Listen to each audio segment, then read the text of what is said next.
சிற்றம்பலம் படியுங்கோ. உண்ணாமுலையுமையாளோடும் உடனாகிய ஒருவன் பெண்ணாகிய பெருமான்மலை திருமாமணி திகழ மண்ணாந்தனர் வீத்திரள் மழலை மூலதிரும் அண்ணாமலை தொழுவார் வினை வலுவாவண்ணமாறுமே. நாங்க இப்ப 11 புராணங்களில் இன்றைக்கு 11வது புறமை இலிங்க புராணம் படிக்க போறோம். இலிங்கம் என்பது ஒரு குறியீடு, பிரபஞ்ச தோற்றத்துக்கு ஒரு விதை. பிரபஞ்சம் அலிங்கம் என்று சொல்லப்படும் நாமம் கடந்த பொருளாகும், நிர்குணமானதாகும். முக்குணங்களின் வடிவமாகிய பிரகிருதியுடன் நிர்குண பிரம்மம் தொடர்பு கொள்ளும் பொழுது வடிவற்றமதாகிய மற்றதாகிய பிரகிருதி வடிவுடைய பிரபஞ்சமாக தோற்றுவிக்கப்படுகிறது. இப்பிரபஞ்ச தோற்றத்துக்கு மூலமாகிய பிரகிருதி மகாதேவனுடன் தொடர்பு கொண்டு தோற்றுவிக்கப்படுகிறது. பரப்பிரம்மம் நிர்குணமானதாய் லிங்க வடிவையின் தாண்டி இருப்பினும் அந்த பரப்பிரமே லிங்கம் பிரகிருதி ஆகிய அனைத்துக்கு மூலமாய் அமைந்துள்ளது. அலிங்கம் என்பது சிவனையே குறிக்கும். அந்த அலிங்கமே சிவனோடு தொடர்புடைய லிங்கமாகி அந்த லிங்கத்தோடு தொடர்புடையது சைவம் எனப்படும். லிங்க புராணம் 1:3. லிங்கம் என்ற சொல்லுக்கு தன்னைத்தானே தோற்றுவித்து கொண்டு தனித்து பிரபஞ்சத்தையும் தன்னுள் அடக்கி இருப்பது என்பது பொருளாகும். அணியகாசி மகாதேவியே. மகாதேவியே மாபெரும் பெண் தெய்வம் ஆவாள். பிரகிருதி பிரபஞ்சத்தின் விதைகளை தாங்கி நிற்பவள். இப்புராணம் 2 பெரும் பகுதிகளை கொண்டது. சிவ வழிபாட்டுக்காரர்களுக்கு இப்புராணம் 2 பெரும் பகுதிகளை கொண்டது. நீங்கள் என்னண்டு வாசிக்கிறீங்கள்? இப்புராணம் 2 பிறகு சொல்றீங்க. அத இல்ல, 2ஓட சேர்த்து பெரும் பகுதிகளை கொண்டது சொல்லணும். ஓகே. இப்புராணம் 2 பெரும் பகுதிகளை கொண்டது. சிவ வழிபாட்டுக்காரர்களுக்கு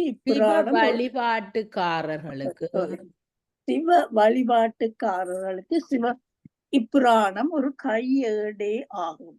இப்புராணம் சிவமூர்த்தத்தை வழிபடுவதற்குரிய வழிகளை சொல்வதுடன் சிவனுடைய ஈசானம், தத்புருஷம், அகோரம், வாமதேவம், சத்தியோசாதம் என்ற 5 வடிவங்களையும் உள்ளடக்கியதாகும். பிரபஞ்சங்களின் உற்பத்தி, அழிவு, மறு உற்பத்தி ஆகிய நேரங்களில் சிவம் இந்த 5 வடிவங்களில் தேவையானதை மேற்கொண்டு பிரம்மனுக்கு ஆணையிட்டு படைப்பு தொடங்குமாறு ஏவுகிறது. இது விஷ்ணுவை சிவனுக்கு கீழ் பணிபுரிபவராக காட்டுகிறது.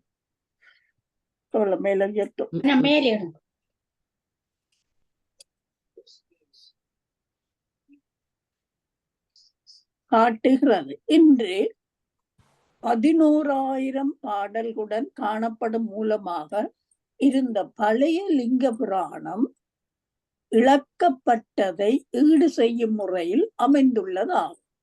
மூல புராணத்தில் காணப்படாத பல தாந்திரீக வித்தைகள் இப்புராணத்தில் கூறப்பட்டுள்ளன. பல நூல்களில் லிங்க புராணத்தில் இருந்து எடுக்கப்பட்டதாக கூறப்பட்டுள்ள மேற்கோள் பாடல்கள் இன்றுள்ள லிங்க புராணத்தில் காணப்படவில்லை. ஆதலால் தான் மூல லிங்க புராணம் இழக்கப்பட்ட நிலையில் இந்த இடத்தை நிரப்ப இந்த புதிய லிங்க புராணம் இயற்றப்பட்டுள்ளது. இப்புராணங்களை படிக்க போகும் நாம் பிரம்மா, விஷ்ணு, சிவன் ஆகிய மூவரையும் வணங்கிவிட்டுத்தான் புராணங்களை படிக்க வேண்டும். ஒரு முறை நைமிசாரண்ய வனத்தில் முனிவர்கள் அனைவரும் கூடியிருந்தனர். அப்பொழுது சுதாஜாதியை, அதாவது சத்திரிய தகப்பனுக்கும் பிராமணத்தாய்க்கும் பிறந்தவர் சேர்ந்த லோமகர்ஷனர் அங்கே வந்தார். பல தீர்த்தங்களை நீராடிவிட்டு உலகைச் சுற்றி வரும் நாரதரும் எதிர்பாராத விதமாக அங்கே வந்தார். முனிவர்கள் லோமகர்ஷனரை பார்த்து இப்புராணங்களை எல்லாம் இயற்றிய வேத வியாசரிடம் நேரடியாக பாடம் கேட்கும் பாக்கியம் செய்தவர் நீங்கள். ஆகவே நாரதரும் இங்கிருக்கும் நேரத்தில் லிங்க புராணத்தை எங்களுக்கு சொல்ல வேண்டும் என்று கேட்க லோமகர்ஷனர் சொல்ல ஆரம்பித்தார். பிரபஞ்சம் ஆதியில் பரபிரமம் ஒற்றையாக இருந்தது. எங்கும் எதுவும் இல்லை. அது தன்னைத்தானே மூன்றாக பிரித்து கொண்டு பிரம்மா, விஷ்ணு, சிவன் என்று 3 வடிவெடுத்து, அதாவது இதை அடுத்து எங்கும் நிறைந்த நீர், அதில் தோன்றிய முட்டை, பிரமன் படைப்பை துவங்குதல், கால பிரமாணம், யுகங்களில் அளவு ஆகியவை ஏனைய புராணங்களைப் போலவே இங்கும் உள்ளன. இதில் புதிதாக கண்டுள்ள செய்தி வருமாறு: உற்பத்தி துவங்கும் முன்னர்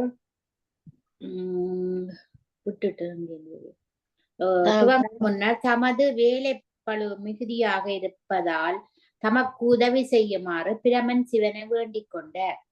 சரி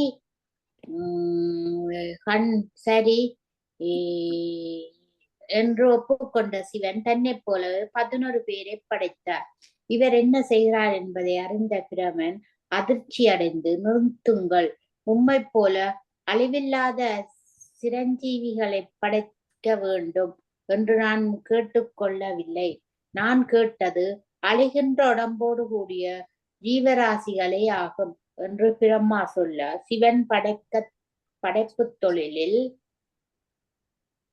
சந்திரிகா கிடையுங்க உதவி செய்வதை நிறுத்திவிட்டார். என்றாலும் இவர் ஏற்கனவே படைத்துவிட்ட 11 சிரஞ்சீவிகளும் ஏகாதச ருத்திரர்கள் என்ற பெயரில் நிலைத்து விட்டனர். இதனை அடுத்து பிரமன் சனகன், சனந்தா, சனாதன் ஆகிய 3 மகன்களையும் பெற்றார். இன்று இப்புராணம் கூறுகிறது.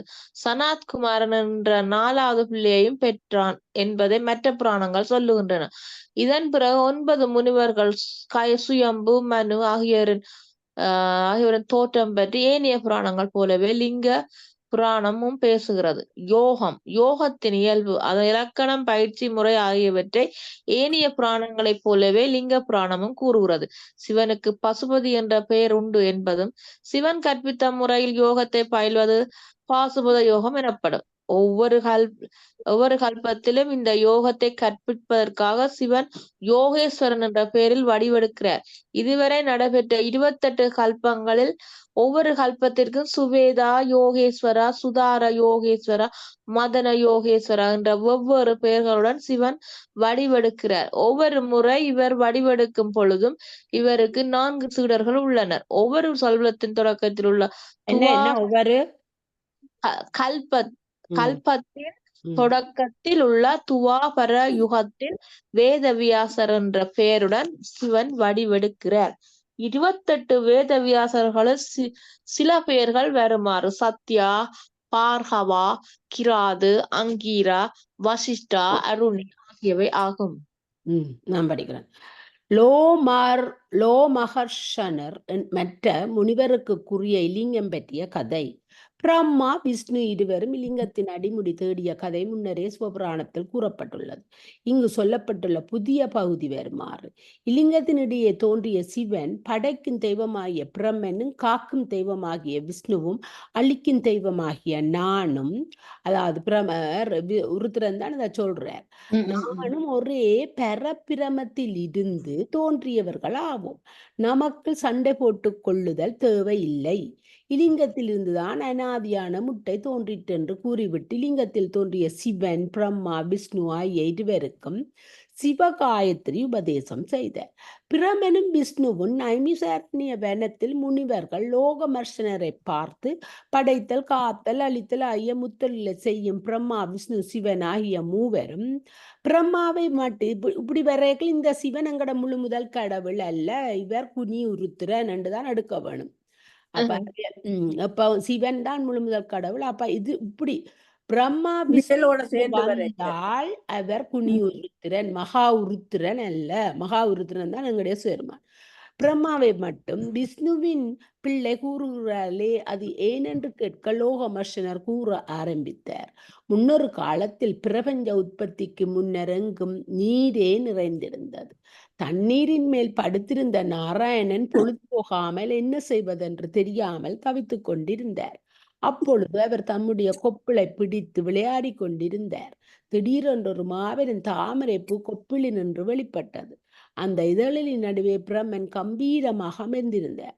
சில காலங்களுக்கு அந்த தாமரை நின்று இறங்கி வந்த விஷ்ணுவை பார்த்து ரணியர் ஆச்சரியத்தோடு நின்ற விஷ்ணு அவரை பார்த்து, நீ யார் என்று எனக்கு தெரியவில்லை, தெரிவி என்றார். அப்பொழுது பிரமன், நான் தான் சர்வ வல்லமை உள்ள பிரமன், இவ்வுலகம் முழுவதையும் படைக்கிறவன் என்று சொல்லிவிட்டு, நீங்கள் யார் என்று கேட்டார். உடனே விஷ்ணு, என் பெயர் விஷ்ணு, உன்னை உட்பட அனைத்தையும் படைப்பவன் நான் தான், நீ எனக்கு மகன் முறை ஆவா என்ற. அதை கேட்ட பிரமன் கோபம் கொண்டு, நானே அனைத்துமாய் இருக்கும் பொழுது நீ எப்படி எனக்கு தந்தையாக முடியும்? வேண்டுமானால் என்னுள் புகுந்து பாருங்கள் என்றார். உடனே விஷ்ணு பிரமன் வழியாக உள்ளே புகுந்து சென்ற பொழுது பல்வேறு உலகத்தில் உள்ள பொருட்கள் அனைத்தும் பிரமன் வயிற்றுக்குள் இருப்பதை கண்டான். அதை சுற்றி பார்க்க விஷ்ணுவுக்கு 1000 ஆண்டுகள் தேவைப்பட்டன. ஒருவாறு யாவற்றையும் பார்த்து முடித்து மறுபடியும் வாய் வழியே விஷ்ணு வழியே வந்து விட்டார். பிரமனை பார்த்து, நீ என் வயிற்றுக்குள் சென்று பார்த்து வா என்றான். அப்படியே பிரமன் விஷ்ணுவின் வாய் வழியே புகுந்து உள்ளே சென்றார். அங்கே தான் படைத்ததை போன்ற பல உலகங்கள் இருந்ததை கண்டார். முழுவதும் சுற்றி பார்க்க பிரமனுக்கு 1000 ஆண்டுகள் தேவைப்பட்டன. முடிவில் அவர் வெளியே வர நினைத்த பொழுது வெளியே வரக்கூடிய வாயில்கள் அனைத்தையும் விஷ்ணு மூடிவிட்டார். அந்நிலையில் வேறு வழி இல்லாமல் விஷ்ணு கொப்புள் வழியாக வெளியே வந்த பிரமனுக்கும் விஷ்ணுவுக்கும் பெரும் சண்டை மூண்டது. என்ன சொல்றீங்க? நாளைக்கு சந்திக்கிட்டேன், கொஞ்சம் தான் படிக்க பாக்கிய. ஓகே. பெரும் சண்டை மூண்டது. இவர்கள் தங்களுக்குள் யார் பெரியவர் என்று சண்டை போட்டுக் கொண்டிருக்கும் பொழுது அவர்கள் இருவரும் அதிர்ச்சியுடும்படியாக அதிர்வுகள் போன்ற இருவரும் நின்ற நிலையில் ஆட்டம் கண்டனர். பிரமனுக்கு இது புதிய அனுபவம் ஆதலால், ஏன் இப்படி கொப்புளை ஆட்டி எனக்கு துன்பம் தருகிறாய் என்று விஷ்ணுவிடம் கேட்டார். உடனே விஷ்ணு, ஆட்டவில்லை, சிவபெருமான் வருகிறார் தெரிகிறது. அவர் வருவதால் ஏற்படுகின்ற அலையான அதிர்வுகள் நம் இருவரை நிலை கொள்ளாமல் ஆட்டி வந்தது என்ற. அந்த அதிர்ச்சி தாங்காத பிரம்மா, சிவன் யார் என கேட்க, விஷ்ணு தான், நாம் இருவரும் சிவனை தியானம் செய்வோம் என்று கூறி தியானத்தில் ஈடுபட்ட போது சிவன் அவர்கள் எதிரே தோன்றினார். உங்களுக்கு என்ன வரம் வேண்டும் என்று சிவன் கேட்க, விஷ்ணு தங்களிடத்தில் நீங்காத பக்தி வேண்டும் என்று விடை கூறினார். தந்தேன் என்று கூறிய சிவன் பிரம்மனை பார்த்து, உனக்கு என்ன வரம் வேண்டும் என்று கேட்க, பிரமன் தாங்கள் எனக்கு பிள்ளையாக பிறக்க வேண்டும் என்று வேண்டிக் கொண்டான். அவ்வரத்தை கேட்டுக்கொண்ட சிவனும் அவ்வாறே ஆகுக என ஒப்புக்கொண்டார். பிரமன் படைப்பு தொழிலை துவங்கியவுடன் அவனால் படைக்கப்பட்ட பொருட்கள் அவன் விருப்பப்படி இல்லை, படைப்பு தன் விருப்பப்படி இல்லை என்பதை அறிந்தவுடன் பிரமனுக்கு எல்லையில்லாத துயரம் உண்டாயிற்று. அத்துயரத்தில் வெளிப்பாடே ருத்ரன் ஆவான். தேவதாரு மரம் என்பது மரங்களில் சிறப்பான ஒன்று. முன்னொரு காலத்தில் ஒரு காட்டில் தேவதாரு மரங்கள் நிறைய வளர்ந்திருந்தன. அக்காட்டில் முனிவர்கள் பல தத்த மனைவியாரோடு வாழ்ந்து வந்தனர். அவர்கள் சிவபெருமானை குறித்து கடந்தவம் புரிந்து வந்தனர். இவர்களின் தியானத்தில் மனம் மகிழ்ந்த சிவபெருமான் அம்முனிவர்களை பரிச்சை செய்ய விரும்பினார். அதனால் அழகற்ற உருவம் ஒன்றினை பெற்று கரிய நிறத்துடனும் கொடிய கண்களுடனும் அவர்கள் முன் தோன்றினர். முனிவர்களின் மனைவிமார்கள் அனைவரும் சிவபெருமானை தொடர்ந்து செல்லலாயினர். ஆனால் முனிவர்களோ அவ்வுருவத்தை ஏளனமாகவும் கடுமையான சொற்கள் கூறியும் விரட்ட சிவபெருமானும் அவ்விடத்து நின்று மறைந்தார். முனிவர்கள் உடனே பிரம்மனிடம் சென்று நடந்ததை கூற பிரம்மா வெகுண்டு, முட்டாள்களே, நீங்கள் என்ன தவறு செய்திருக்கிறீர்கள் என்பதை உணரவில்லையா? வந்தது வேறு யாருமல்ல, சிவபெருமானே தான். உங்களை சோதனை செய்யவே அப்படி ஒரு வடிவம் எடுத்து உங்கள் விருந்தினராக வந்தார். விருந்துண்ண வந்தவர்களை அன்புடன் உணவிட வேண்டுமே தவிர அவர்கள் அழகானவர்களா இல்லையா என்று பார்த்து உபசரிக்க கூடாது. உங்களுக்கு சுதர்சனனின் கதை தெரியுமா? அதை இப்பொழுது கூறுகின்றேன் என்று சொல்லிவிட்டு முனிவர்களுக்கு கதை சொல்ல துவங்கினார். சுதர்சன முனிவர் என்று ஒருவர் இருந்தார். அவர் தம் மனைவியிடம் வரும் விருந்தினர்களை எவ்வாறு அன்புடன் உபசரிக்க வேண்டும் என்றும், விருந்தினர்களை உதாசீனப்படுத்துவது சுயருமானை அவமானப்படுத்துவது போலாகும் என்றும், விருந்துண்ண வருபவர் ஒவ்வொருவரும் சுயருமான் என்று எண்ண வேண்டும் என்றும் அறிவுரை கூறினார். ஒரு சமயம் தர்மதேவதை சுதர்சன முனிவரையும் அவர் மனைவியையும் பரீட்சை செய்து பார்க்க விரும்பினார். பிராமண வடிவம் கொண்டு அவர்கள் வீட்டுக்கு வந்தார். முனிவர் வீட்டில் இல்லாத பொழுது அவர்கள் மனைவி தர்ம தேவதையின் நன்கு உபசரித்த அன்புடன் உணவு படைத்தார். மிகவும் மனம் மகிழ்ந்த தர்ம தேவதை அவ்விருவரும் சொர்க்கம் செல்ல ஆசி வழங்கினர். இக்கதையினை பிரமன் கூற கேட்ட முனிவர்கள் தாம் சுயருமானை அவமதித்ததை நினைத்து வருந்தி அவர் மணமகளை என்ன செய்ய வேண்டும் என்று கேட்க பிரமனும் சுவேதாவின் கதையை கூறத் தொடங்கினார். சுவேதா முனிவரின் கதை. முன்னொரு காலத்தில் சுவேதா என்ற முனிவர் சுயருமான் மீது பெரும் பக்தி கொண்டிருந்தார். எந்நேரம் சுயருமானியை வழிபட்டு வந்தார். ஒரு சமயம் அவர் இவ்வுலகை வாழ்க்கையை விட்டு செல்ல வேண்டிய நேரம் வந்தது. யமதேவன் சுவேதா முனிவர் முன் தோன்றினான். யமனை கண்டு சுவேதா முனிவர் சிறிதும் மனம் கலங்கவில்லை. சுயருமானை வணங்கினால் இறப்பினால் துன்பம் ஏற்படாது என்று நினைத்து சிவனை வழிபட துவங்கினார். யமதேவன் சுவேதா முனிவரை பார்த்து, உன்னுடைய நேரம் இப்பூமியில் முடிந்து விட்டது. இனி நீ எனக்கு கீழ்ப்படிய வேண்டும். சிவனை வணங்குவதால பயனும் இல்லை. வா, சீக்கிரம் போக வேண்டும் என்றான். அவரை கொண்டு செல்வதற்காக எல்லா ஆயுதங்களும் செய்யும் பொழுது சேருமான் பார்வதி, நந்தி மற்றும் சிவகணங்களுடன் அங்கு வந்தார். சிவனுடைய பார்வை பெற்றவுடன் யமதேவன் மயக்கமுற்று வீழ்ந்து மரணம் அடைந்தார். சுவேத முனிவர் காப்பாற்ற பெற்றார். இக்கதையை கூறி முடித்த பிரம்மா முனிவர்களை பார்த்து, சுயருமானை வணங்குவதால் ஏற்படும் பயனை தெரிந்து கொண்டீர்கள் அல்லவா? உடனே சென்று சுயருமானை வழிபட ஏற்பாடு செய்யுங்கள் என்று கூறினேன். முனிவர்களும் சிவனை நோக்கி தவம் செய்ய ஆரம்பித்தனர்.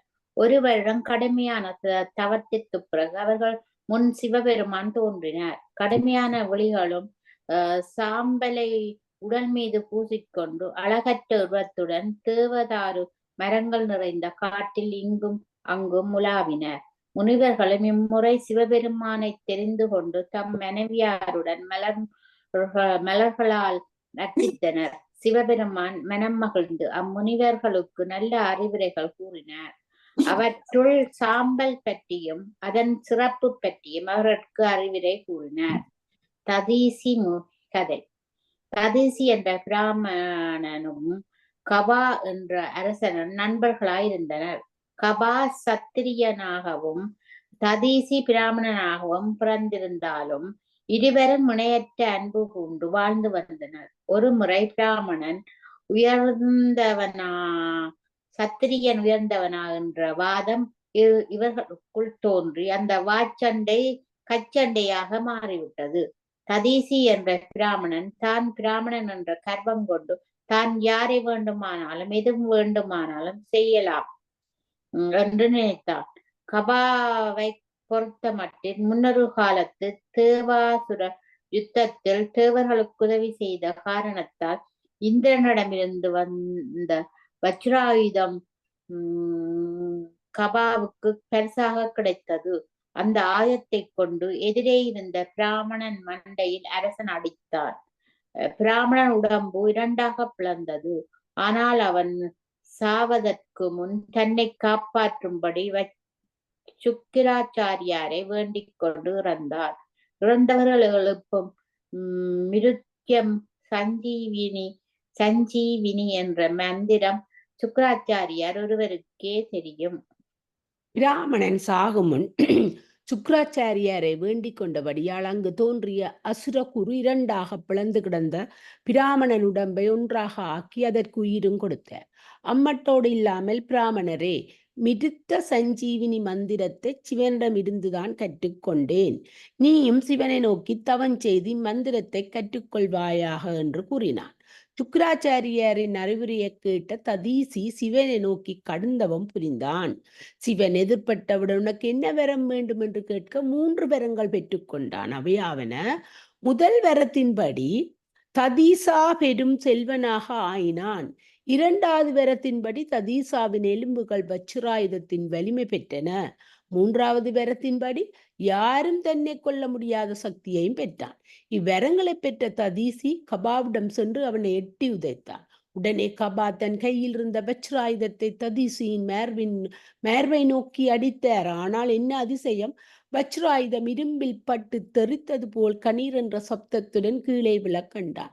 ததீசியிடம் தன் கைவரிசை செல்லாது என்பதை அறிந்த கபா விஷ்ணுவை நோக்கி பிரார்த்தனை செய்தான். விஷ்ணு தோன்றியவுடன் ததீசியை வெல்வதற்குரிய ஆயுதம் ஒன்று வேண்டும் என்று கபா கேட்டவுடன் விஷ்ணு ததீசி சிவனிடம் பெற்ற வரங்கள் காரணமாக அவனை ஒன்றும் செய்ய முடியாது. ஆகவே நான் ஏழை பிராமண வடிவத்தில் சென்று ததீசியிடம் ஏதாவது செய்து பார்க்கிறேன் என்று கூறிவிட்டு பிச்சை ஏற்கப் போகும் பிராமண வடிவத்தில் ததீசியிடம் வந்தான் விஷ்ணு. இவருடைய சூழ்ச்சியை எளிதாக அறிந்து கொண்ட ததீசி அனியக்கா அன்மீட் பண்ணிருப்படி. பிராமண வடிவத்தில் வருகின்ற விஷ்ணுவே வருக, உம்மையும் உம்முடைய வேஷத்தையும் என்னால் கண்டுகொள்ள முடியாதுன்னு நினைத்தீரா? அல்லது பிராமண வடிவத்தில் வரும் தாம் எதை கேட்டாலும் கொடுத்து விடுவேன் என்று நினைத்தீரா? விஷ்ணுவே, உம்முடைய உண்மையான வடிவத்தை எடுத்துக்கொண்டு என்ன வேண்டும் என கோரும், பார்க்கலாம் என்றார். உடனே விஷ்ணு, ததீசி, நான் கபாவை கூட்டிக் கொண்டு இங்கு வருகிறேன். அவனை கண்டவுடன் எனக்கு பயமாக இருக்கிறது என்று சொல்லிவிட்டு போன விஷ்ணு உடனடியாக கபாவை அழைத்துக் கொண்டு ததீசியின் முன் வந்து நின்றான். ததீசி கொஞ்சம் கூட அலட்டி கொள்ளாமல், நான் ஒரு சிவ பக்தன், என்னை யாராலும் எந்த ஆயுதத்தாலும் ஒன்று செய்ய முடியாது என்றார். இதை கேட்ட விஷ்ணு கோபமடைந்து சுதர்சன சக்கரத்தை விட அது ததீசியை ஒன்றும் செய்யாமல் பூமியில் விழுந்தது. இந்நிலையில் ததீசி, விஷ்ணுவே, ஏன் சும்மா இருக்கிறீர்? உம்முடைய பிரம்மாஸ்திரம் விட்டு பாரும். விஷ்ணு பிரம்மாஸ்திரம் விட அதுவும் ஒன்றும் செய்யவில்லை. இப்பொழுது மற்ற தேவர்கள் எல்லாம் துணைக்கு வந்து ததீசியின் மேல் பல்வேறு ஆயுதங்களை பிரயோகித்தனர். அவை அனைத்தும் ததீசியை ஒன்றும் செய்யவில்லை. கடைசியாக சலித்து போன ததீசி கீழே கிடந்த ஒரு துரும்பை எடுத்து தேவர்கள் மேல் விட்டான். அந்த துரும்பு சிவனின் பல திரிசூலங்களாக மாறி தேவர்களை விரட்டத் தொடங்கியது. தங்களுடைய அஸ்திரங்கள் அனைத்தும் ஒன்றும் செய்ய முடியாத போது விஷ்ணு தன்னை போலவே தோற்றமளிக்கும் ஆயிரக்கணக்கான திஷ்டிகளை உண்டாக்கினார். ததீசி அவை அனைத்தையும் ஒரு நொடியில் எரித்து விட்டார். வேறு வழி இல்லாமல் விஷ்ணு விஸ்வரூபம் எடுத்து உலகிலுள்ள சராசரங்கள் அனைத்தும் தன்னுள் அடக்கம் என்பதை காட்டினார். அதனை கண்டு பயப்படாத ததீசி, விஷ்ணுவே, இந்த மாயை கண்டு பயப்படுகிற முட்டாள் என்று என்னை நினைத்தாயா? இப்பொழுது நீ என்னை பார். உன்னுள் அடங்கி இருக்கின்ற அனைத்தும் என்னுள்ளும் இருப்பதை காண்பாய். ஆகவே இந்த முட்டாள்தனமான விளையாட்டுக்களை எல்லாம் விட்டு தைரியம் இருந்தால் என்னுடன் போர் புரியவா என்று அழைத்தார். நிலைமை கட்டு கடங்காமல் செல்வதைக் கண்ட பிரம்மா தான் தலையிட்டு, விஷ்ணுவே, சிவபக்தனாகிய இவனை உம்மால் வெல்ல முடியாது. இருவரும் சமாதானமாக போய் விடுங்கள் என்று கூறி அவர்கள் இருவரையும் சமாதானப்படுத்த பின்னர் சத்திரியனாகிய கபா சிவபக்தனாகிய ததீசியிடம் மன்னிப்பு கேட்டு கொண்டார். அதான் சொல்றோம், பகவத்கீதையில இந்த கதையை சொல்லி கொண்டிருக்கிறோம். ம், ம், ம், ம். நந்தியின் கதை. இக்கதை முன்னமே சிவபுராணத்தில் கொடுக்கப்பட்டுள்ளது. அதாவது நந்தி தோற்றம் பற்றி சிறு மாறுபாடு உள்ளது. சிவபுராணத்தில் நந்தி கலப்பையின் கொழு முனையில் குழந்தையாக வந்தது என்றும், லிங்க புராணத்தில் ஷீலதா வளர்த்த யாக குண்டல அக்னியில் தோன்றியதாகவும் கூறப்பட்டுள்ளது. லிங்க புராணத்தில் இதனை அடுத்து யுகங்கள் பற்றி விரிவாகவும் 14 லோகங்கள் 7 துவீபங்கள் பற்றியும் சூரியனின் 12 மாதங்களில் வெவ்வேறு பெயருடன் சஞ்சரிப்பதையும் விரிவாக பேசுகின்றது. அதாவது இவை பற்றி முன்னருள்ள பல புராணங்களால் கூறியுள்ளமையால் இங்கே இவற்றை விவரிக்கவில்லை. இவற்றை அடுத்து வரும் துருவ நட்சத்திரம் பற்றிய கதையும் தட்சன் பற்றிய கதையும் முன்னரே கூறப்பட்டதாகலின் இங்கே விவரிக்கப்படவில்லை. பராசர முனிவர் கதை. முன்னொரு காலத்தில் கல்மஷ பாதன் என்ற அரசனும் ருத்ரா என்ற அசுரனும் அடுத்தடுத்த இடங்களில் வாழ்ந்து வந்தனர். வசிட்டன் மகன் சக்ருதியும் அவர் சகோதரர்களும் அப்பகுதியில் சுற்றி திரிந்தனர். ருத்ரா என்ற அசுரன் அழகிய பிள்ளைகளை பிடித்து சாப்பிட வேண்டும் என பலகாலமாக நினைத்து வந்தான். வசிட்டர மகன் சக்தி முனிவர இதை நோட் பண்ண. இவற்ற இந்த சக்தி முனிவற்ற மகன் தான் இந்த பராசர முனிவர். பராசர முனிவற்ற மகன் தான் வியாசர். அப்ப அந்த வசிட்டர், சக்தி முனிவர், பராசர முனிவர், வியாசர். அசுரன் அழகிய அப்பிள்ளைகளை பிடித்து சாப்பிட வேண்டும் என பலகாலமாக நினைத்து வந்தான். ஆனால் அவன் அசுரன் என்ற காரணத்தால் வசிட்ட குமாரர்கள் அவனை நெருங்குவதே இல்லை. இதற்காக ருத்ரா ஒரு சூழ்ச்சி செய்தான். அரசனாகிய கல்மஷபாதனுடைய உடம்புக்குள் இந்த அசுரன் பூந்து கொண்டான்.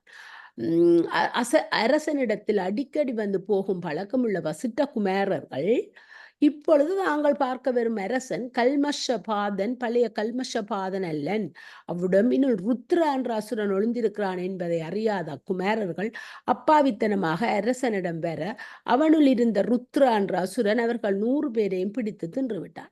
இச்செய்து அறிந்த வசிட்டனும் அவன் மனைவி அருந்ததியும் தாங்க முடியாத புத்திர சோகத்தால் உணர்விழந்தனர். செய்வதறியாத அவ்விருவரும் ஒரு மலையில் ஏறி கீழே விழுந்து தற்கொலை செல்ல முடிவெடுத்து அவ்வாறே செய்தனர்.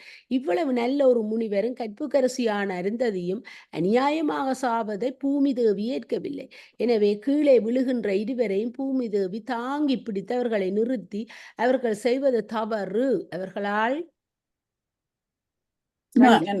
அவர்களால் இவ்வுலகத்திற்கு பல அரசர்களும் நற்காரியங்கள் பல நிகழ வேண்டி இருத்தலின் அவர்கள் தற்கொலை செய்து கொள்வது தவறு என அறிவுரை வழங்கினாள் பூமி தேவி.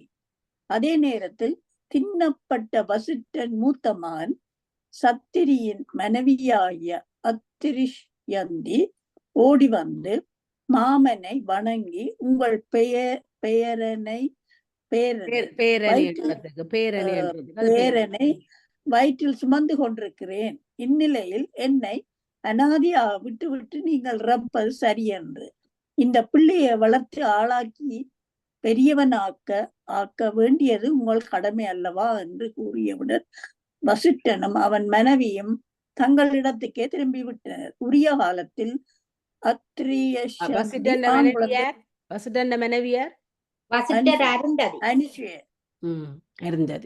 தங்களிடத்துக்கே திரும்பி விட்டனர். உரிய காலத்தில் அத்திரிஷ்யந்தி ஆண் குழந்தை பெற்றாள். அக்குழந்தையை பிற்காலத்தில் பராசரன் என்ற பெயருடன் மிக்க புகழுடன் வாழ்ந்தான். நாளாவட்டத்தில் வளர்ந்து இளைஞனான பராசரன் தன் தாயை பார்த்து, எல்லோருக்கும் தந்தை இருக்கிறார்கள், பராசரன் தாய்க்கு என்ன பெயர்?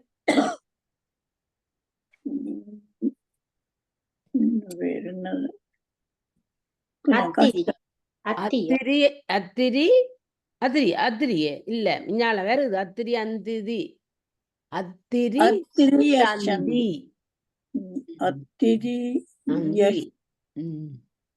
அது சக்திரின்ற மனைவிதான் அத்திரியந்தி. ஓ அப்ப தாய் பராசரற்ற தாய் ஓ அத்திரியந்தி ஓ தான். ஓ ஓகே ஓகே ஓகே நல்ல கதை தான் இது. சரி சரியா பராசரற்ற தகப்பன் சத்திரியும் தாய் அத்திரியந்தது. ஓகே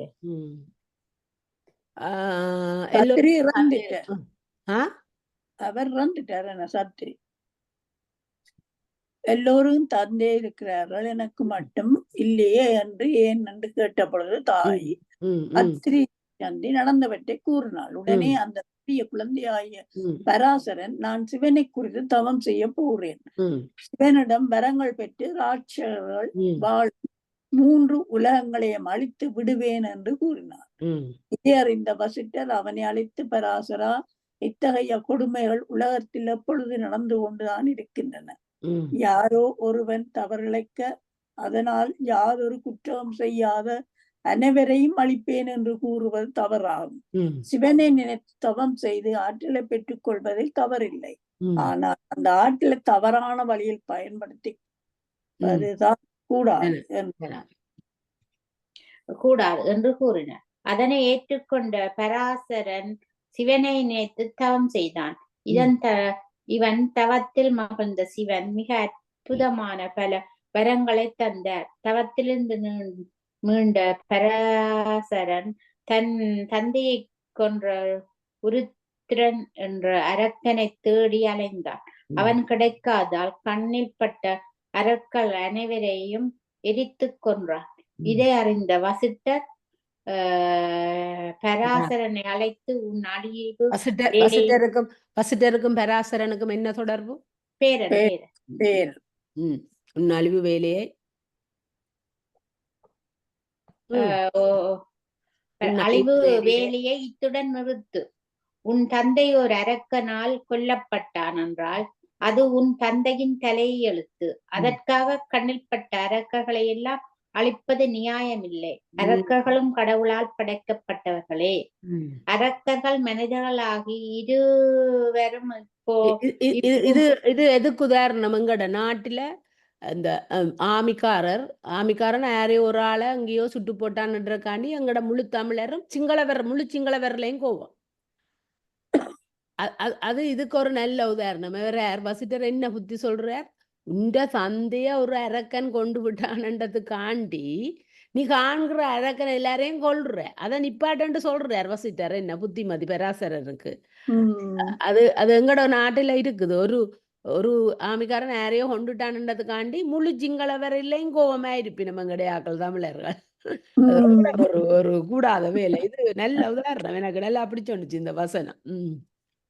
அரக்கர்கள் மனிதர்களாகிய இருவரும் இப்பூமியில் வாழ்ந்து கொண்டுதான் இருப்பார்கள். இவ்விருவரிடையேயும் ஒரு வகையான சமநிலை இருந்து கொண்டுதான் இருக்கும். ஒன்று அதிகமாகும் போது யாரோ ஒருவர் மூலமாக அது அழிக்கப்படும்.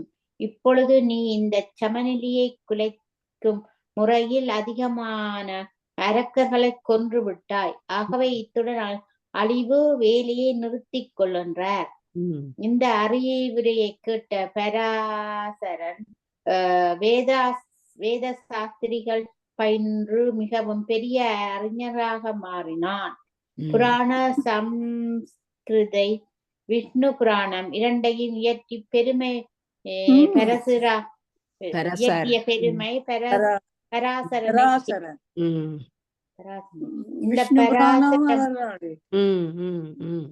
இந்த பராசர முனிவரின் மகனே கிருஷ்ண துவைபாயரான வேதவியாசர் ஆவார். அந்தகன் கிருண்யக்ஷா என்ற அரக்கனின் மகன் அந்தகன். அந்தகன் கடுமையான தவம் இயற்றி தன்னை யாரும் கொல்ல முடியாது என்ற வரத்தினை பிரம்மனிடம். அந்தகன் கதை எல்லாருக்கும் தெரியும். என்ன சொல்லுங்க, ஒரு ஆள் சொல்லுங்க. நெடுக படிச்சுட்டா. எங்கட அட்டவீரட்டத்தனங்கள்ல அந்தகன் ஒரு கதைக்கு வர்ற.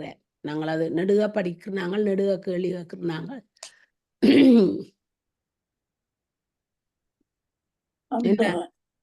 அந்தகன் தான் உமாதேவியார் விளையாட்டாக சேர்மானின் கண்ணை மூட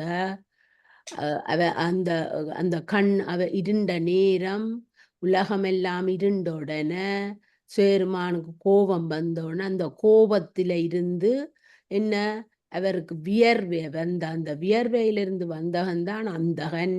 அந்தகன் தான் என்ன செய்தவன்? அவன் வந்து யாருக்கு மகனா போய் கொடுத்தவர்? ஒரு ஆள் பிள்ளை இல்லையென்று வரங்குக்க அவைக்கு மகனா கொடுத்தவர் யார்? ரண்யாக்ஷாக்கு மகனா கொடுக்க அந்த அவன் உலகையெல்லாம் நல்லவைகள் எல்லாத்தையும் கொண்டு கொண்டு தான் ஆட்சி செய்ய அவனை அவன் ஒரு வரங்கப்பான் மாதவிய அந்த சேர்மான்கிட்ட என்ன தனக்கு தாய் தன்னை எந்த பெண்ணை தான் நெருங்க அது அது நெருங்க முடியாமல் இருக்கோ அந்த பெண்ணை தான் தன் தாயா நினைப்பான் என்று சொல்லி அவன் அப்படி உமாதேவியாருக்கு கிட்ட போக அவனால முடியாம போயிட்டு சேருமானை அப்படி சண்டை அப்படி கேட்க அந்த ரத்தத்துல இருந்து வந்ததுதான் ராகு கேது என்று படிச்சனாங்க. எல்லாம் மறந்து போனீங்க. இப்ப கிட்ட எல்லாம் இமுதுகள் நல்லா நான் நெடுகவங்கள கேள்வி கேட்கிறேன். இவ்வரத்தினை அந்தகன் என்ன ராகு எது என்ற வரத்தின இல்ல ராகு எது வந்து அந்த பால் கடையேக்குல அது வேற. இது இப்படி ஒரு கதையும் இருக்குது ராணி அக்கா. Okay okay. பிரம்மனிடம் பெற்றான். இவ்வரத்தினை பெற்றதனால் 3 உலகங்களையும் வென்று தேவர்களை அவ்வுலகத்தினின்று விரட்டினான். இந்திரனும் மற்ற தேவர்களும் விஷ்ணுவுடன் சேர்ந்து மந்திராமலைக்கு சென்றனர். அந்தகன் தேவர்களை துரத்தி கொண்டு மந்திராமலைக்கு சென்றான். சிவபிரானை பார்த்த தேவர்கள் அந்தகன் செய்யும் கொடுமைகளை கூறி, இது அந்தகன் பிறந்தா பிறகு இது வருது, தாங்கள் எங்கு சென்றாலும் அந்தகன் அங்கு வந்து தங்களை துரத்துவதாகவும் சேருமான் மட்டுமே தங்களை அவனிடமிருந்து காப்பாற்ற முடியும் என்று கூறினார். சேருமானும் அவர்களுக்கு உதவுவதாக கூறி அந்தகனை கொல்லச் சென்றார். அந்தகன் தனியாக இல்லாமல் கோடிக்கணக்கான அரக்கர்களை தன்னுடன் வைத்திருந்தான். அவர்கள் அனைவரையும் எரித்துவிட்டு அந்தகனை தன் சூலாயுதத்தால் கொன்றார். அச்சூலாயுதத்தால் அவன் மார்பை குத்தி அதை நேரே விண்ணில் தூக்கினார். அசுரன் சூலாயுதத்தில் குத்தப்பட்டு விண்ணில் தொங்குவது கண்டு தேவர்கள் பூமேறி பொழிந்தனர். மூவுலகிரனும் சேருமானை வழிபட ஆரம்பித்தார். அந்தவனை பொறுத்தவரை சேருமானின் சூலாயுதத்தால் குத்தப்பட்ட நொடி பொழுதிலிருந்து அவனுடைய கெட்ட எண்ணங்கள் அனைத்தும் அவன் மனத்திலிருந்து விலகிவிட்டன. அவன் சிவனை தியானிக்க ஆரம்பித்தான். அவன் தியானத்தில் மனமகிழ்ந்த சேருமான் அந்தகனை நோக்கி, யாட்சாவின் மகனே, உனக்கு என்ன வர வேண்டும் என்று கேட்டார். அதை கேட்ட அந்தகனும், ஐயனே, நான் என்றென்றும் எப்பொழுதும் உன்னை நினைத்து உனக்கு நன்றியுடையவனாக இருக்க வேண்டும். அது மட்டுமன்றி எப்பொழுதும் என்னுடனே நான் இருக்க உன்னுடனே நான் இருக்க வேண்டும். அதான் அவன் கைலாய மலையில அவனுக்கு இடம் கொடுத்தது. கொள்ள சிவனும் அப்படியாட்டும் என்றார். அந்த நெத்தன் சூலாயுதத்தில் விடுவித்து சிவகணங்களின் தலைவர் ஆக்கினார். வாசிங்க ரணியக்கா. சிபுவும் நரசிம்ம அவதாரம். இக்கதை ஏற்கனவே விஷ்ணு புராணத்தில் கொடுக்கப்பட்டுள்ளது. என்ன இது கிரண்ய பசு நரசிம்ம அவதாரம்? என்ன கதை? ஆட்ட கதை? பிரகலாதன் கதை. இப்படி டக்கு மைண்ட் வேலை செய்யணும். அப்பதான் நாங்க இவ்வளவு கஷ்டப்படுறதுக்கு பிரியோசனம். கிரண்ய கசுபை கொன்ற பின்பு வாசிங்க. விஷ்ணு தன் நரசிம்ம அவதாரத்தை மாற்றிக்கொள்ளவில்லை. நரசிம்ம உலகத்தில் அங்கும் இங்கும் ஓடி எல்லாவற்றையும் அழித்துவிட ஆயத்தமானது. தேவர்கள் பிரம்மனின் உதவியுடன் மந்தரமலைக்கு சென்று சிவபெருமானை வேண்டினர். சிவனும் தான் அவர்களை காப்பாற்றுவதாக உறுதி கூறினார். சிவபெருமான் தன் உடம்பினின்று வீரபத்திரன் என்ற தேவதையை தோற்றுவிட்டார். சிவபெருமானை போலவே 3 கண்களும் பல ஆயுதங்களையும் கையில் ஏந்தி இருந்தார். சிவபெருமானை வணங்கி என்ன செய்ய வேண்டும் என்று கேட்டான். சிவபெருமானும் அவரிடம், வீரபத்திரனை, நரசிம்ம என்று இங்கு உலவிக் கொண்டிருக்கிறது, உலவிக்கொண்டு பெரும் துன்பத்தை விளைவிக்கிறது. அது வேறு யாரும் அல்ல, விஷ்ணுவேதான். முதலில் நீ சமாதானமாக அந்த அவதாரத்தை விட சொல். அவ்வாறு செய்வதற்கு மறுத்தால் கொன்றுவிடு என்று கூறினார். வீரபத்திரனுடனே நரசிம்ம அவதாரத்தில் இருந்த விஷ்ணுவிடம், விஷ்ணுவே, நீரே இந்த உலகத்தை காப்பவர், உலகை காக்க வேண்டும் என்பதற்காக நீங்கள் பல அவதாரங்கள் எடுத்துள்ளீர்கள். அவ்வாறு இருக்க இப்பொழுது என் நரசிம்ம அவதாரத்தை மாற்றிக்கொள்ள மறுக்கிறீர்கள். இது உலகையை அழித்து விடும் அபாயத்தை கொடுக்கிறது என்று அமைதியுடன் கூறினேன். மேல போகணும்.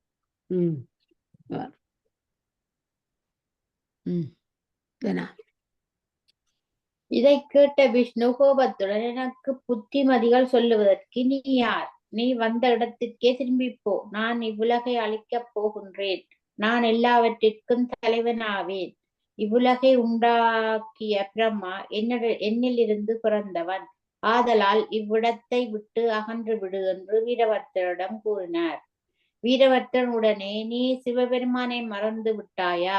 அவரே அழிக்கும் கடவுள். அவரே எல்லாவற்றிற்கும் முதன்மையானவர். நீ பழைய நிலைக்கு வரவில்லை எனில் சிவன் உன்னை அழித்து விடுவார். நானே வீரபத்திரன், தக்கன் யாகத்தில் உன் தலையை வெட்டியவன் நான் என்பதை மேல கொஞ்சம் எடுக்கோம். மறந்து விட்டாயா என கூறி தன் உருவத்தை மாற்றிக்கொண்டார்.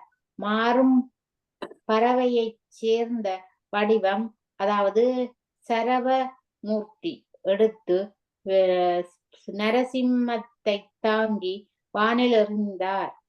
கீழே விழுந்தவுடன் மீண்டும் மீண்டும் தூக்கி எறிந்தார். உடனே விஷ்ணு தன் நினைவு வரப்பெற்று சிவபெருமானை 108 பேர்கள் கூறி வழிபட்டார். வீரபத்திரனும் சிம்மத்தின் தலையை வெட்டி வீழ்த்தினார். விஷ்ணு சிவனுடன் சேர்ந்தார். கலந்தார். நரசிம்மத்தின் தோலை ஆடையாக உடுத்திக்கொண்டு நரசிம்மத்தின் கபாலத்தை தன் கபால மாலையோடு இணைத்து களத்தில் அணிந்து கொண்டார். ஜலந்தரன் கதை. ஜலந்தரன் கதையண்டா ராணியக்கா எது ஞாபகம் வருது? அட்ட விரட்டத்தனத்துங்களை ஜலந்தரன் தான். ஜலந்தரன் இதுல அப்படி போட்டிருக்குது. சலந்தரன். சலந்தரன் என்னது? திருவிக்கோடு ராணியக்கா. திருவிக்குடி. ஜலந்தரன் கதை. இந்த அரக்கனின் தோற்றம் பற்றி லிங்க புராணத்தில் சொல்லப்படவில்லை. பத்ம புராணத்தில் இது விரிவாக காணப்படுவது என்று சொல்கிறார்கள். இந்த ஜலந்தரன் இந்திரன் முதலிய அனைத்து தேவர்களையும் வென்று இறுதியாக விஷ்ணுவுடன் சென்று உன்னிடம் போர் புரிய வந்துள்ளேன் என்றார். நீண்ட சண்டைக்கு பிறகு விஷ்ணு சலந்தரனுடன் தோற்றுவிட்டார். அவரை வென்ற களிப்பில் சலந்தரன் பெரிதும் கர்வம் அடைந்தவனாய், விஷ்ணுவே என்னிடம் தோற்றுவிட்டதால் நான் தான் இனி அனைத்துக்கும் தலைவன் என்று தரிக்கி திரிய ஆரம்பித்தான். உலக ஒரு முறை சுற்றி பார்த்து அவன் அனைவரும் எனக்கு கீழ்ப்படிந்து விட்டனர். எஞ்சியிருப்பவர் சிவன் ஒருவரே ஆவர். அவரையும் போரில் வென்றுவிட்டால் அனைத்துக்கும் தலைவன் நானே என்ற புகழ் நிலைத்துவிடும். இவ்வாறு நினைத்து சிவனிடம் சொல்லி சண்டையிட வந்துள்ளேன். சண்டைக்கு வருக என்று அழைத்தார். சிவன் அலட்டிக் கொள்ளாமல் தமது கட்ட விரலை சமுத்திரத்துக்குள் நுழைத்து இப்படியும் அப்படியும் ஆட்ட கடலுக்குள் இருந்து சுதர்சன சக்கரம் வெளியே வந்து விழுந்தது. உடனே சிவன், ஜலந்தராசுரனே, சக்கரத்தை எடுத்து முடிந்தால் உன் தோளின் மீது வை பார்க்கலாம். இதை செய்து விட்டால் உன்னுடன் போர் செய்ய நான் தயார் என்றார். தூக்குதற்கு அரிதான சக்கரத்தை வெகு பாடுபட்டு சலந்தரன் தன் தோளில் தூக்கி வைத்து கொண்டவுடன் அந்த சக்கரம் அவன் தலையை உடம்பில் இருந்து நீக்கியது. இதனை அடுத்து சிவனுடைய 1000 திருநாமங்கள், தத்தன் செய்த ஜாகம், பார்வதி தவன், சிவபார்வதி திருமணம், கார்த்தியேயன் பிறப்பு, உபமன்யுவின் கதை ஆகியவை இலிங்க புராணத்தில் ஓரளவு விரிவாகும். அதே நேரம் அடக்கமாக இந்த சலந்தரன் என்ற கதை தான் துளசியே வந்தது. துளசி மரத்தை விஷ்ணு சலந்தரன் மனைவி விஷ்ணுவை தண்டதால மாதவியார் என்ன அதுல அவர் அந்த விமோசனம் கேட்க தான் அவ சொல்லுவா, அப்படி விதியை கொடுப்பா, துளசி விதியை அதை நட்டு அந்த விமோசனத்தை நீக்க சொல்லி. முடிவுரை: லோமஹர்ஷனர் இலிங்க புராணத்தை படிப்பதால் அதிக புண்ணியம் ஏற்படும் என்று. அப்ப இந்த இலிங்க புராணத்துலதான் இவ்வளவு கதையெல்லாம் பெறுதாம். என்ன 1000 திருமணங்கள் தச்சம் செய்த இதுல அது சொல்ல இல்லை. ஏனண்டா இது முதலே எங்களுக்கு இந்த 18 புராணங்கள்ல நாங்கள் படிச்சபடிய அவை இதை நினைவுபடுத்தினபடிய இதுகளும் இந்த இலிங்க புராணத்துல வருகுது. பார்வதி தவன், சிவபார்வதி திருமணம், கார்த்திகேயன் பிறப்பு, உபமன்யுவின் கதை ஆகியவை இலிங்க புராணத்தில் ஓரளவு விரிவாகவும் அதே நேரம் அடக்கமாகவும் முதல்ல கூறிட்டினம் என்று அவர் சொல்லி. இனி ஓம் நமச்சிவாய, ஓம் நமச்சிவாய, ஓம் நமச்சிவாய.